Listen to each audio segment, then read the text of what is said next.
Sufi dan Syiah adalah kedua kelompok yang sangat keras dalam memerangi dakwah salafi di negeri ini. Mereka sangat membenci orang-orang yang mengikuti cara beragamanya para sahabat. Kedua kelompok ini memiliki kesamaan yang sangat sulit untuk kita bedakan. Maka sangat menarik untuk kita bahas bagaimana persamaan Sufi dan Syiah. Tonton video ini hingga selesai agar kita menemukan fakta yang sebenarnya. Assalamualaikum warahmatullahi wabarakatuh. Berjumpa lagi dengan saya Rio Mulyadi di channel Manhaj Dakwah. Pada episode kali ini kita akan membahas tentang persamaan Sufi dan Syiah yang bagaikan pinang yang dibelah dua. Siapapun yang mengetahui hakikat tasawuf yaitu Sufi dan tasyayyu yaitu Syiah, ia akan mendapatkan keduanya seperti pinang yang dibelah dua.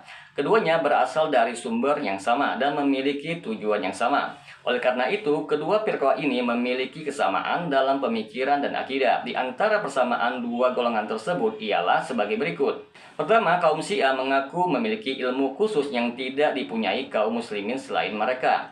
Mereka menisbatkan kedustaan ini kepada Ahlul Bait dengan seenak perutnya. Mereka juga mengklaim memiliki mushaf Al-Quran tersendiri yang mereka sebut sebagai mushaf Fatimah.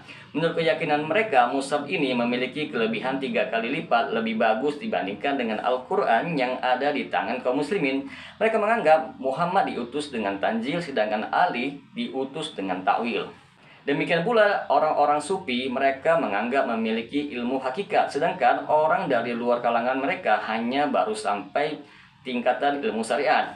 Mereka beranggapan bahwasanya Allah Subhanahu wa taala menganugerahkan, memberikan ilmu laduni kepada mereka. Saat orang-orang selain mereka mesti menimba ilmu dengan susah payah dari orang-orang para ulama, bahkan salah seorang tokoh Sufi yaitu Al-Bustami sampai mengatakan, kami telah menyelam di dalam lautan ilmu dan para nabi berdiri di tepinya.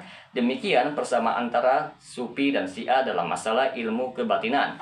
Yang kedua, orang-orang Syiah mengkultuskan imam-imam mereka dan menempatkan imam-imam itu dengan kedudukan yang lebih tinggi dan para malaikat dan para rasul. Mereka mengatakan kami adalah katub pengaman bagi penduduk bumi, sebagaimana bintang-bintang menjadi pengaman bagi penduduk langit. Apabila para imam diangkat dari muka bumi walaupun sekejap, maka bumi dan para penduduknya ini akan hancur.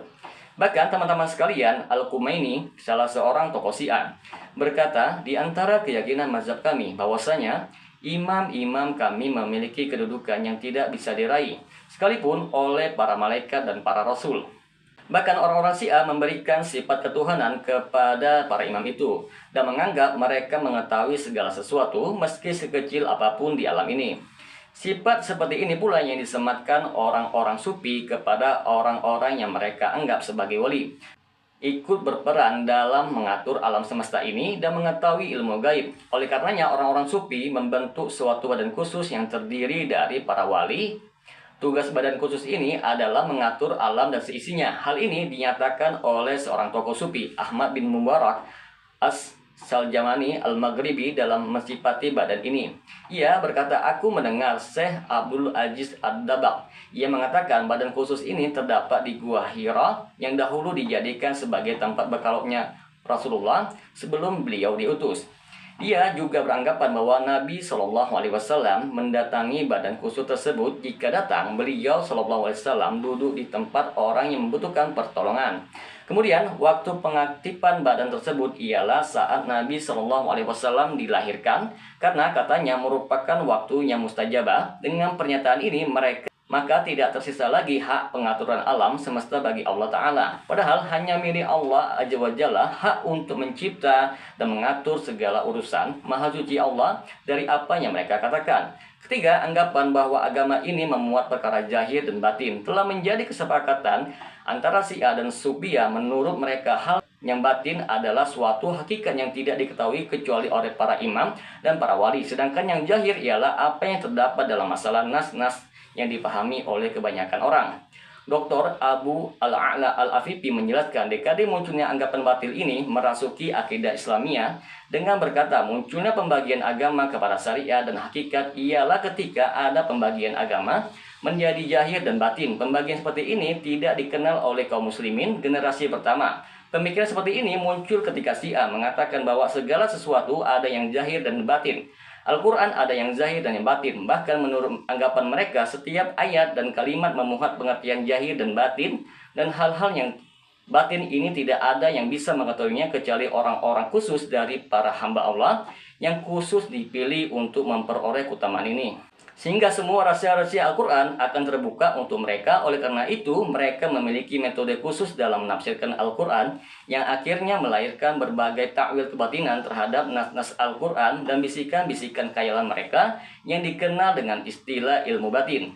Menurut mereka, hasil penafsiran diwariskan oleh Rasulullah Shallallahu Alaihi Wasallam kepada Ali bin Abi Thalib, lantas diwariskan dari beliau kepada orang-orang yang memiliki ilmu batin yang menamakan diri dengan sebutan al-warasah, yaitu para ahli waris.